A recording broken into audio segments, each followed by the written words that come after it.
हरे कृष्णा। कुरुक्षेत्र में विद्वान, धर्मात्मा, तपस्वी और दयालु मुनि मृदुल निवास करते थे। इंद्रियों पर उनका पूरा नियंत्रण था। वे अन्न की बोलियों को बीनते और उनसे अन्न निकालकर अपना और अपने परिवार का भरण पोषण करते थे। महर्षि मृदुल और उनका परिवार महीने में केवल 2 बार, अमावस्या और पूर्णिमा को भोजन करता था।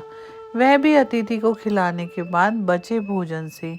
यही कारण था कि उनका यश दिनों दिन बढ़ रहा था। एक बार की बात है, दुर्वासा ऋषि ने उनकी परीक्षा लेने का विचार किया। वे अतिथि के रूप में पूर्णिमा के दिन श्री महर्षि मृदुल के घर पहुंचे और उनका जितना भोजन था सब खा गए। दुर्वासा ऋषि उनके घर लगातार 6 पूर्णिमा गए। इस प्रकार महर्षि मृदुल का परिवार, जो 15 दिन में केवल एक ही बार भोजन करता था, 3 माह तक भोजन के बिना रहा। किंतु फिर भी महर्षि मृदुल के मन में कभी द्वेष की भावना ना आई, ना ही घर वालों को आने दी। दुर्वासा जी उनके अतिथि सत्कार से बहुत प्रसन्न हुए। वे मृदुल ऋषि से बोले, मुनिवर, भूख ऐसा कारण है जिसके वशीभूत होकर मनुष्य धर्म, ज्ञान और धैर्य को भी त्याग देता है। प्राण भोजन पर निर्भर है।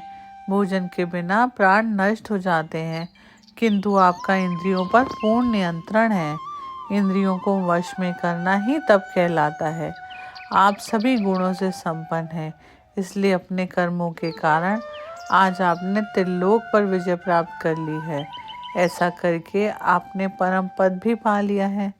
तभी एक देवदूत वहां दिव्य विमान सहित उपस्थित हुआ और महर्षि मृदुल से बोला, मुनिवर, आपके पुण्य कर्मों के कारण मैं आपको स्वर्ग ले जाने आया हूँ।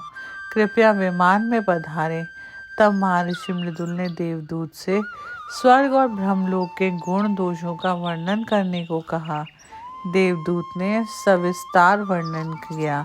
मृदुल बोले, देवदूत, आप स्वागत योग्य हैं। मैं आपका आदर सत्कार करता हूँ। मुझे स्वर्गलोक या ब्रह्मलोक जाने की इच्छा नहीं। कृपया आप लौट जाएं। मुझे तो केवल उस परम धाम को प्राप्त करने की अभिलाषा है जो अविनाशी है। यह कहकर उन्होंने देवदूत को लौटा दिया। ऐसे तपस्वी महर्षि के चरणों में कोटिश वंदना। भगवान का परम धाम ही अविनाशी है। जय श्री हरि।